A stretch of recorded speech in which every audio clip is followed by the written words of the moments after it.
오늘 말씀은 출애굽기 19장 1절에서 6절까지입니다. 이스라엘 자손이 애굽 땅을 떠난 지 3개월이 되던 날 그들이 시내 광야에 이르르니라.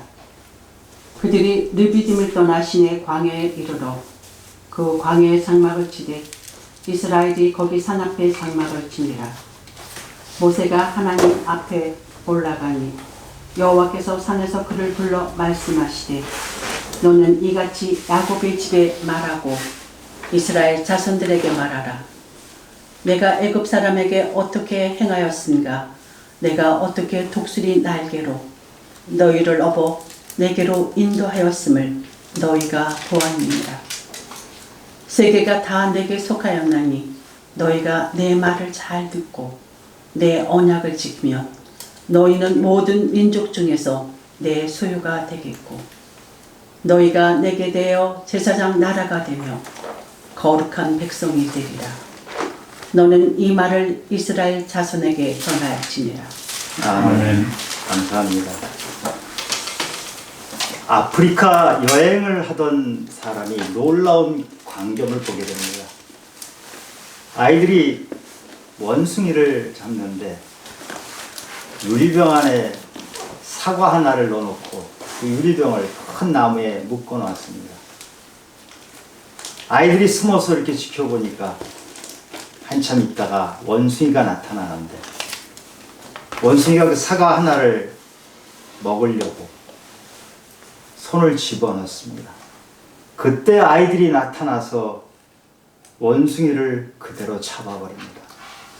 원숭이가 도망가려고 하지만 그 사과 하나를 움켜쥐고 병에 있는 손을 빼지 못해서 아이들한테 잡혀서 원숭이가 목숨을 잃습니다. 이것이 우리 모습일 수 있지 않습니까? 사과 하나를 붙잡고 움켜잡고 그래서 진정으로 중요한 목숨을 잃어버리는 그런 모습으로 우리는 살고 있지 않은지 우리를 되돌아보는 시간이 되면 좋겠습니다. 사도 바울은 믿음을 달리기에 비유했습니다. 그래서 사도 바울이 쓴 서신 중에 마지막 서신인 디모데 후서에서 나는 달려갈 길을 마치고 믿음을 지켜노라 이렇게 신앙 고백을 합니다. 사도 바울이 달리기를 한 것처럼 우리도 믿음의 길을 달리기 하고 있습니다. 그 긴 달리기를 하면서 우리가 두 가지 질문을 반드시 해야 되고 그 두 가지 질문에 답을 찾아가야 합니다. 하나 질문은 하나님은 누구신가? 또 하나의 질문은 나는 누구인가? 하나님은 누구신가? 끊임없이 하나님 스스로 우리에게 알려주십니다. 말씀을 통해서 우리가 기도할 때 또 자연을 보면서도 하나님은 우리에게 끊임없이 가르쳐 주시지만 우리는 잘 깨닫지 못합니다. 그래서 우리는 두렵고 떨림으로 구원을 이루라 하는 말씀처럼 평생을 하나님을 알기 위해서 애를 쓰는 것입니다. 나는 누구인가? 여러분 내가 누군지 잘 아세요? 어찌 보면 이 세상에서 나 자신을 가장 모르는 게 바로 나일지 모릅니다. 남들이 다 알고 다 보고 있는 것을 나만 보지 못하고 있어요. 하나님의 거울에 비치면 내가 보이는데 하나님이 없거나 하나님이 계시는데 나의 하나님은 오염이 돼 있어요. 그러니 그 오염된 거울에 내가 제대로 비칠 턱이 없죠. 내가 하나님의 거울에 나 자신이 비치지 않으니까 내 존재가 어떤 존재지 못하고 어떤 존재인지 알지 못하고 마치 그 사과 하나를 손에 움켜쥐고 목숨까지 잃어버리는 그 원숭이처럼 내가 얼마나 귀한 존재인지 모르고 사과 하나를 움켜쥐고 사는 바로 그런 모습으로 우리는 살고 있는 것은 아닌지 스스로에게 질문해 봐야 합니다. 오늘 말씀은 하나님 자신이 어떤 분인지, 그리고 하나님을 믿는 하나님의 백성이 어떤 존재인지 말씀해 주고 있는 것이에요. 출애굽기 전체에서 가장 핵심이 되는 구절입니다. 우리가 믿음 생활하면서 평생에 붙잡고 가야 되는 귀한 말씀입니다. 출애굽기는 헬라어로 엑소더스라고 해요. 에크라는 건 나온다, 바깥으로. 노도스라는 것은 길 바깥으로 나오는 것이에요. 이스라엘 백성들은 노예의 길에 있다가, 익숙한 노예의 길 400년 있다가 그 길 바깥으로 나와서 새로운 길을 찾아가고 있는 거예요. 그 이스라엘 백성은 몸은 이집트를 탈출했어요. 출애굽했어요. 그런데 영혼은 아직도 노예 상태를 벗어나지 못하고 있어요.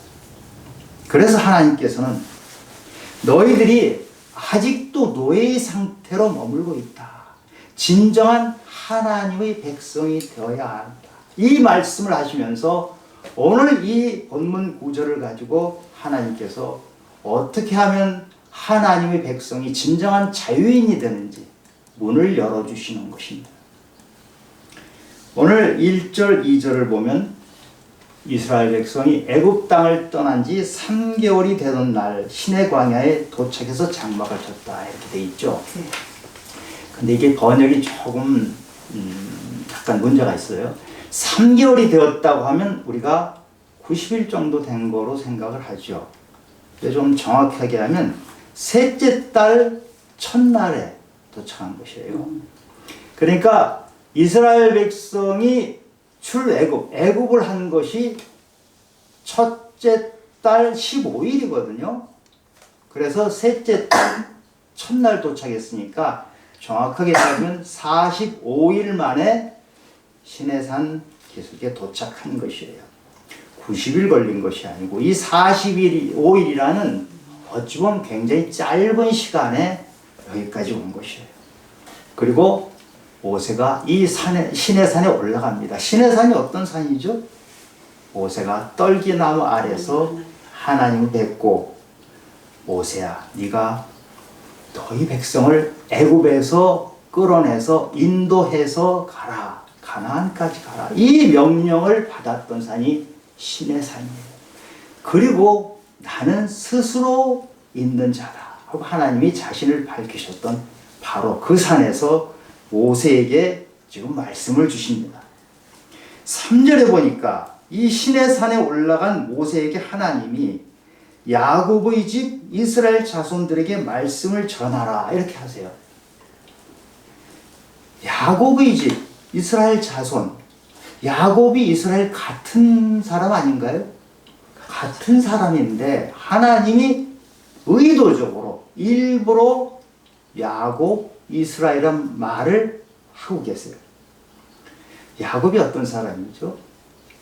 야곱이란 이름 뜻이 속이는 자, 발꿈치를 잡는 자, 움켜진 자.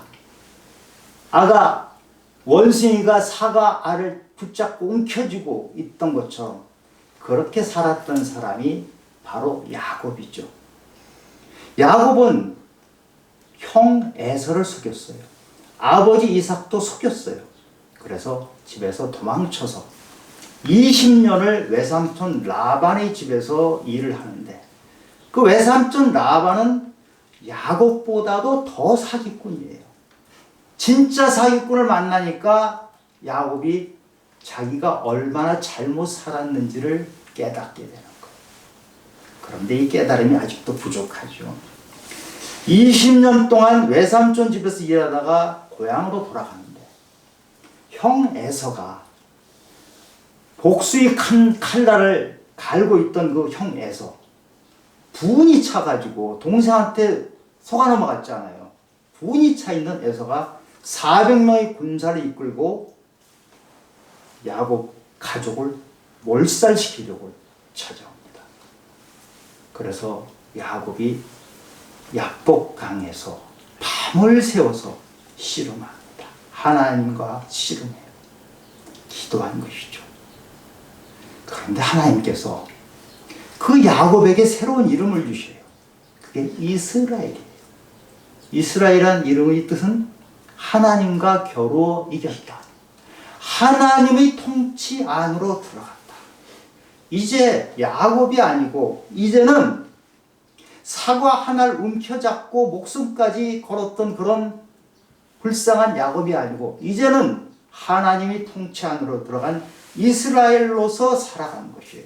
야곱은 그래서 이스라엘 12지파의 조상이 되죠. 성경에서 유독 야곱을 많이 다루는 이유는 바로 우리가 야곱이기 때문에 그래요. 바로 너희가 속이는 자이고 움켜잡고 사는 자인데 내 말씀이 너희들에게 진짜 들어가면 너희는 이스라엘로 바뀐다. 우리에게 소망을 주시는 말씀이에요. 그래서 오늘 야곱, 이스라엘이란 말을 같이 쓰시는 거예요. 너희는 지금은 야곱이지만 너희들이 내 말 안에 거하면 너희는 이스라엘로 바뀐다. 이 약속을 주시는 거예요. 다만 너희들이 이 약속을 잡고 이스라엘로 바뀌기 위해서는 하나님과 씨름하는 시간을 가져야 된다. 네가 어떤 존재인지 깨닫는 시간을 가져야 된다. 이 말씀을 하십니다. 하나님은 먼저 하나님 자신이 누구인지 밝히십니다. 4절입니다. 내가 애굽 사람에게 어떻게 행하였는가? 내가 어떻게 독수리 날개로 너희를 업어 내게로 인도하였음을 너희가 보았느니라. 애굽을 탈출한 지 45일이라 그랬죠. 그 45일 동안 어떤 일이 일어났나 볼까요? 홍해가 갈라졌어요. 마라의 쓴물이 단물로 바뀌었죠. 하늘에서 만나가 쏟아졌어요. 먹을거리.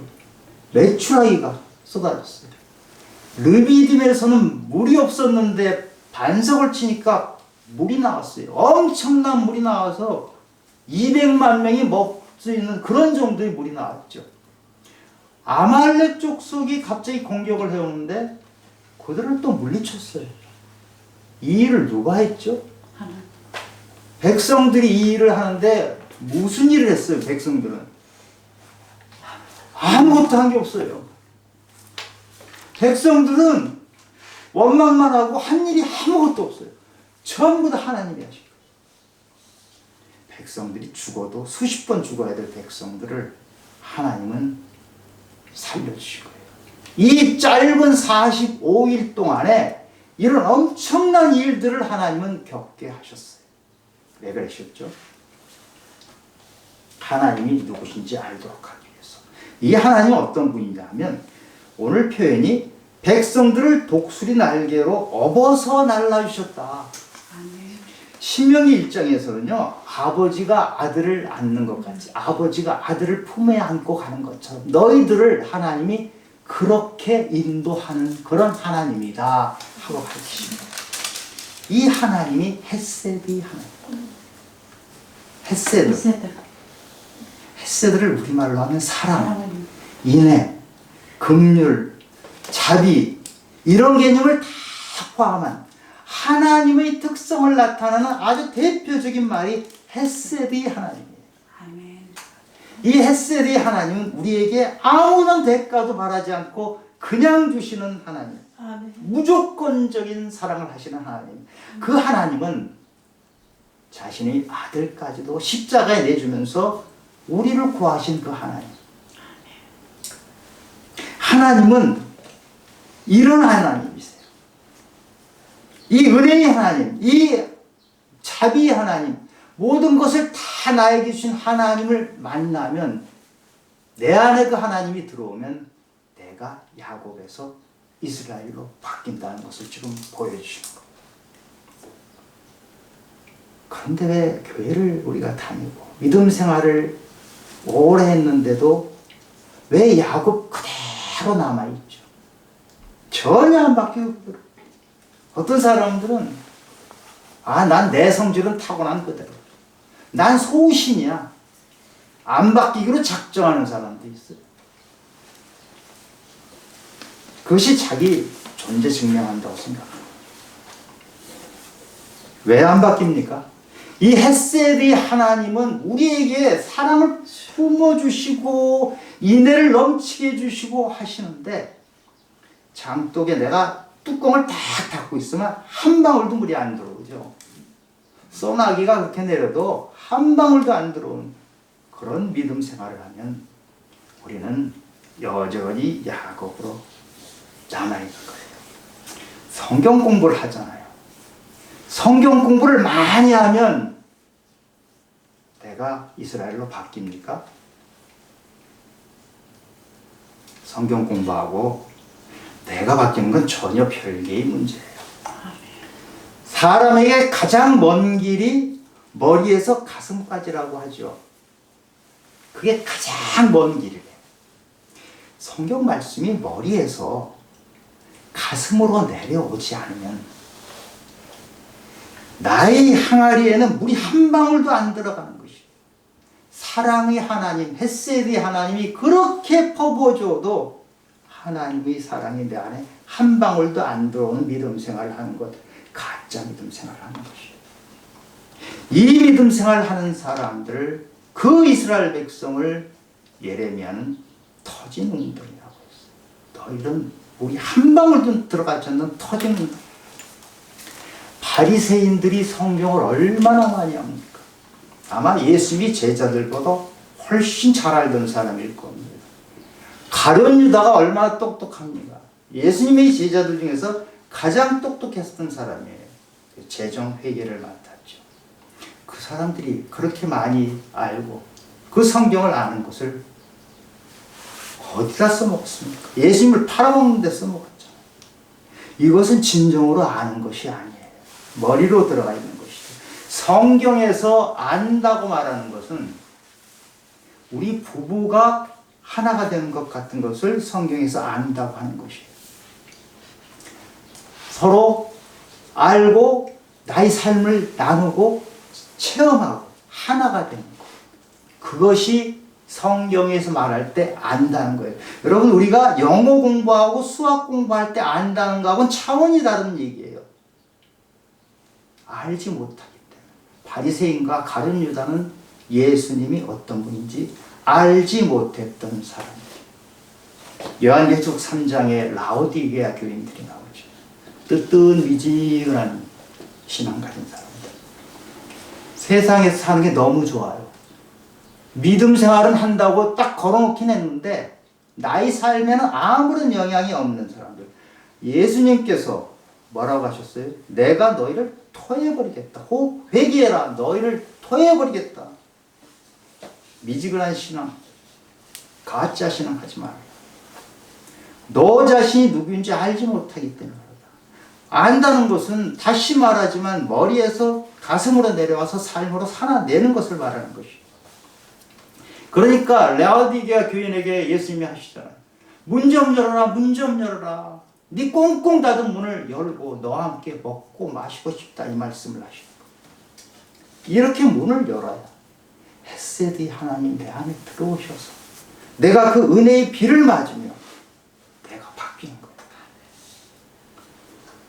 하나님은 자신이 어떤 분인지 지금 말씀을 해주시고 나서 이스라엘 백성들에게 진정한 하나님의 백성이 어떤 존재인지를 말씀을 해주세요.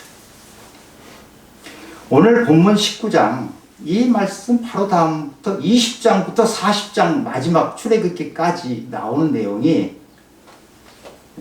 십계명하고 율법, 시내산 언약을 주시고 그 다음에 성막을 짓게 하세요. 그렇게 1년이 지난 다음에 광야 행진을 다시 시작하거든요. 근데 이 율법과 십계명, 시내산 언약을 주시기 직전에 지금 말씀을 하시는 거예요. 너희들이 내가 이렇게 귀한 말씀을 줄 텐데 이것을 듣고 지키면 너희들이 어떤 존재가 되는지 내가 약속하마. 그 말씀을 하세요. 먼저 하나님의 말씀을 듣고 지키는 사람은 하나님이 보물이 된다. 이 말씀을 하세요. 5절에 함께 읽어볼까요? 세계가 다 내게 속하였나니 너희가 내 말을 듣고 내 언약을 지키면 너희는 모든 민족 중에서 내 소유가 되겠고. 여기까지. 아멘. 모든 민족 중에서 내 소유가 된다. 이 내 소유가 된다고 이렇게 표현을 했는데요. 이게 나의 보물이 된다는 거예요. KJV 성경에서는 peculiar treasure, 아주 나의 특별한 보물이 된다 이렇게 번역을 했죠. 보물이 된다. 너희가 어떻게 하면 내 말을 듣고 내 언약을 지키면, 듣는다는 게 무슨 말이죠? 귀로 듣는 거? 귀로 듣고 마음으로 듣고 순종하는 것까지 포함한 거예요. 성경에서 듣는다는 말은 그냥 귀로 듣는 것이 아니고 귀로 들어서 마음으로 가서 그것이 나의 것으로 순종할 때 내 것을 꺾어내고 내 것을 버리고 하나님의 것을 취하는 것이 순종이에요. 거기까지 가는 것이 내 말을 듣는다는 것이에요. 언약을 지킨다. 지킨다는 건 뭐예요? 삶을 살아내는 거예요.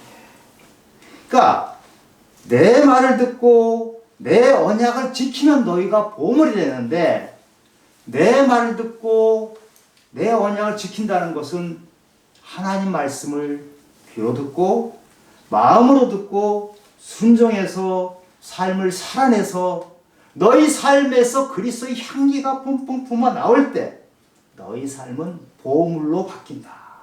이 말씀을 하시는 거예요. 그것은 하나님께서, 헤세드의 하나님께서 사랑의 약속을 하는 거예요. 네가 내 말을 듣고 지키면 내가 너를 눈동자같이 너를 주목하여 너를 귀한 자로 만들어줄 것이야. 너희 삶이 완전히 바뀔 거야. 너는 야곱이 아니야. 아멘. 왜 야곱처럼 살고 있니? 너는 이스라엘이야. 아멘. 그 말씀을 주시는 거예요.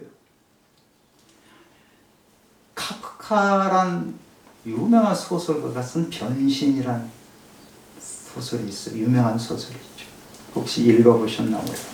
제가 젊었을 때 이 책을 읽고 또 읽고 하면서 그 내용이 무슨 내용이냐면, 어느 사람이 어느 날 갑자기 자기가 벌레로 바뀌어요. 그래서 벌레로 바뀌어서 살아가는 삶을 쭉 얘기하는데 벌레로 살다가 죽어요. 이 벌레로 살아가는 인간의 모습, 현대인의 모습을 그려낸 것이에요. 근데 제가 젊었을 때 참 많이 우울하기도 하고 방황도 하고 하면서 이 카프카 소설에 나오는 이 벌레가 바로 딱 저더라고요. 항상 음습하고 소망은 사라진 것 같고 항상 어둡고, 제가 그랬어요. 그런데 어느 날 예수님이 저를 찾아오시니까, 빛이 들어오니까 제가 벌레가 아니더라고요. 아멘. 아멘. 예수님이 저한테 말씀하셨어요. 네가 왜 벌레야? 네가 몰라서 그랬어. 내가 너와 함께 하는데 네가 어떻게 벌레야? 너는 귀한 자야. 그 말씀을 주시더라고요. 그런데 성경에 유명한 분 중에도 자기를 벌레라고 생각했던 분들이 있어요. 다윗 왕처럼 유명한 왕이 어디 있어요? 예수님의 조상이잖아요. 다윗 왕이 시편 22편에 보면 뭐라고 했냐면, 나는 벌레요 사람이 아니라 사람의 비방거리요 백성의 조롱거리니이다 이랬어요. 다윗은 자기를 벌레라고 했어요. 왜냐? 너무 힘들었거든요. 여러분, 다윗의 그 사무엘상 하의 삶을 보면 보통 사람이 견디기 어려울 정도의 고통스러운 날을 10년 넘게 보냈다. 그럴 때 나는 벌레다. 그런데 다윗이 훌륭한 점은 자기가 벌레인 것 같지만 하나님의 말씀을 붙잡고 놓치지 않았어요. 항상 무슨 일이 있으면 하나님 말씀으로 들어갔어요. 그래서 다윗의 삶의 결론은 너는 나의 마음에 합한 자다. 하나님께서 그렇게 말씀을 해주죠. 지금까지 살아온 사람 중에 이런 귀한 칭찬을 들은 적이 없죠. 너를 통해서 내 뜻을 이룰 거야. 이런 칭찬을 듣는 놀라운 사람이 된 것이죠. 야곱이요, 벌레 같은 야곱아, 이사야 41장 네, 잘 아시죠? 14절. 벌레가 버러지 같은 야곱아 이랬다고요. 버러지 같은 야곱은 야곱 자신에게도 얘기하는 것이지만 이스라엘 백성에게도 너희들 버러지 같다 이렇게 말씀을 하신 거예요. 너희들 버러지 같이 살아. 그러나 너희가 나의 말씀을 붙잡고 나의 말씀을 듣고 지키면 너희들은 달라져. 이제 더 이상 야곱도 아니고 더 이상 벌레도 아니야. 어떻게 바뀌냐? 이사야 40장에서 오직 여호와를 갈망하는 자는 새 힘을 얻어. 독수리가 날개치며 올라간 것 같아. 다름쥐 박질하는데 피곤하지도 않아. 걷는데 그 먼 길을 걸어서도 피곤하지도 않아. 너의 인생이 이렇게 바뀐다는 거예요. 아멘. 아멘. 여러분 다윗도 야곱도 벌레 같았어요. 그런데 하나님이 함께 하시니까 그 인생이 이스라엘로 존귀한 자로 바뀐 것이다. 아멘. 우리가 이런 소망을 가져야 돼. 6절에 너희가 내게 대하여 제사장 나라가 되며 거룩한 백성이 되리라. 너는 이 말을 이스라엘 자손에게 전할지니라. 하나님께서는 너희가 내 말을 듣고 내 말을 지키면 너희는 보물이 되리라 하시고 그 다음에 또 하시는 말씀이 너희는 제사장 나라가 될 것이다. 아멘. 제사장이 어떤 일을 하는 사람이에요? 제사장은 하나님을 섬기며 예배드리고 성막을 맡은 자예요. 말하자면 교회를 맡은 자.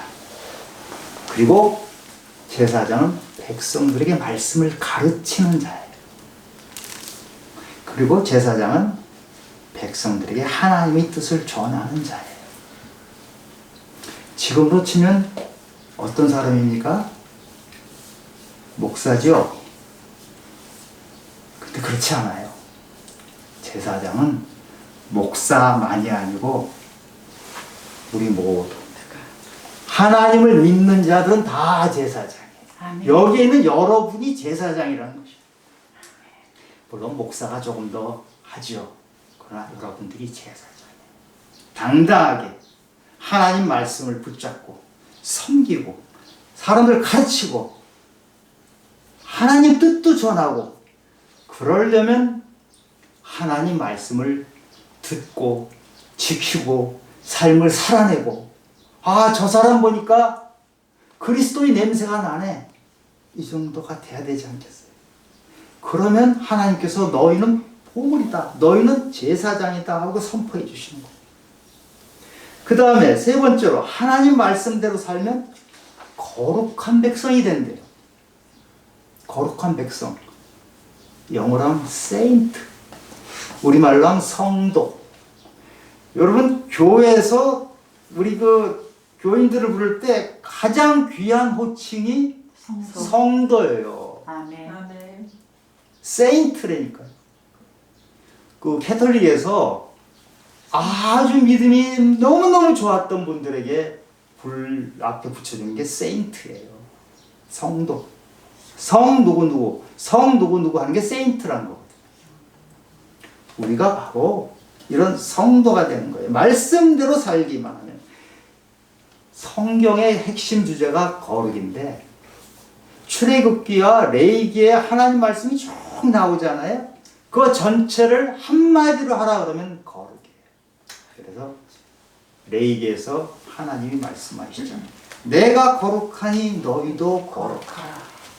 하나님께서 거룩은 끝까지 너희가 나를 따라와라 하고 하신 말씀이 거룩이에요.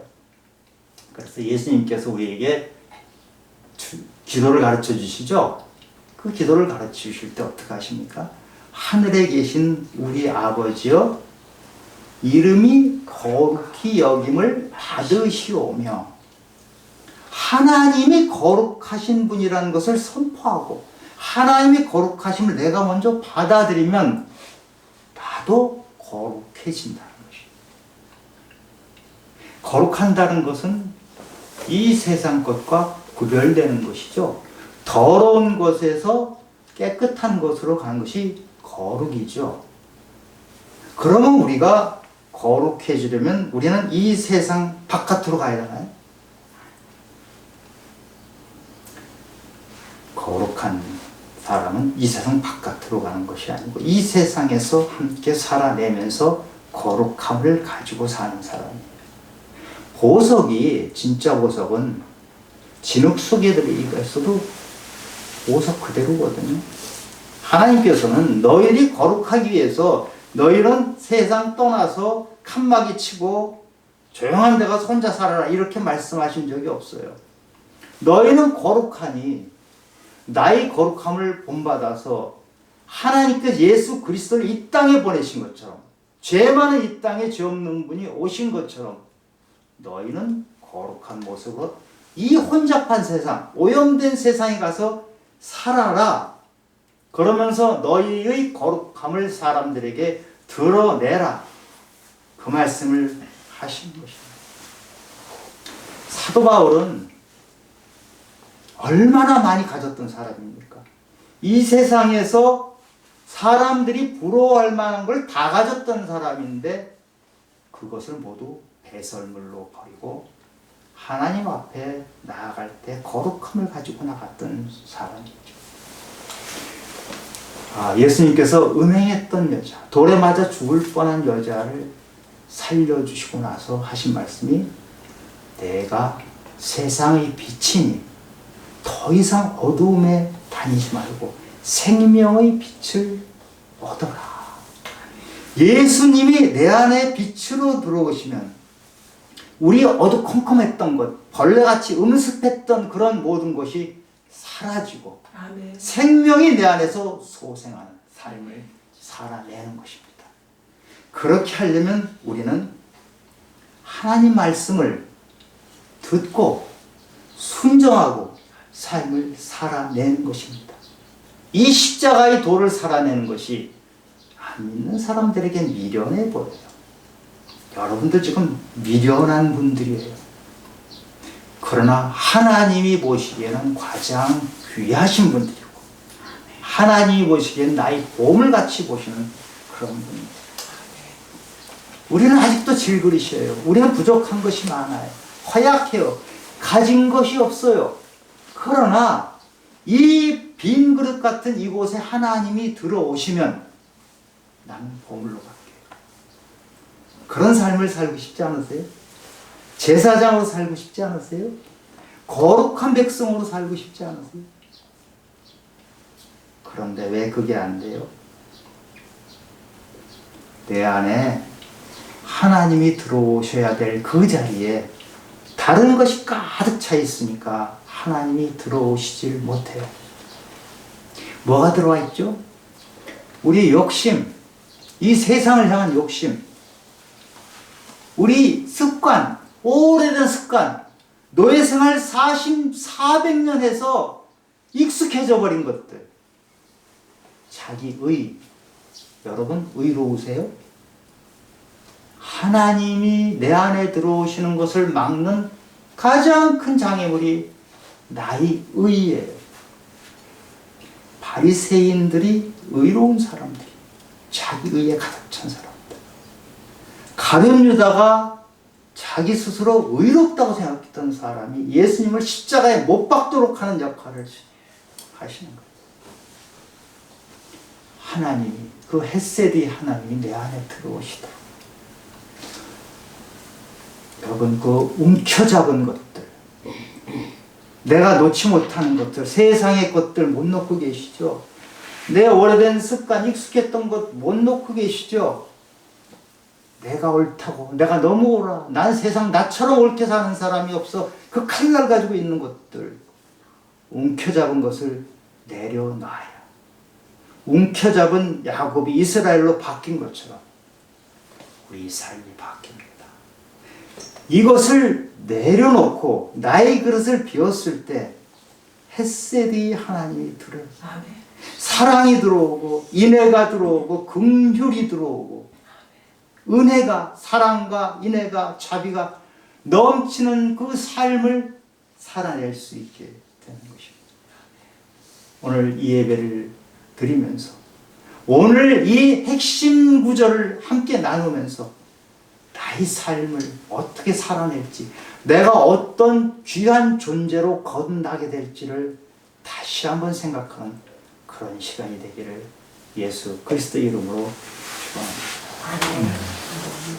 하나님 아버지, 하나님은 우리에게 애타는 마음을 가지고 계신 것을 알고 있습니다. 하나님은 우리를 보물이 되기 원하십니다. 우리가 제사장이 되고 우리가 거룩한 백성이 되기를 원하십니다. 그러나 우리가 움켜잡은 것들, 내 안에 가득 차 있는 것들 때문에 하나님의 헤세드 하나님이 들어오시지를 못합니다. 불쌍히 여겨주시옵소서. 하나님, 저희들이 이 손에 움켜잡은 것을 손을 펴서 놓게 도와주시옵소서. 저희 힘으로 잘 안 되오니 아버지께서 함께 오셔서 찾아오셔서 저희 문을 두들겨 주시고 때로는 정말 강제로라도 열어주셔서 하나님 이 자리를 벗어나게 도와주시옵소서. 이제는 야곱으로 더 이상 사는 것이 지긋지긋합니다. 하나님 이스라엘로 바꾸도록 하나님 역사해 주시옵소서. 모든 말씀 예수님 이름으로 기도드렸습니다. 아멘.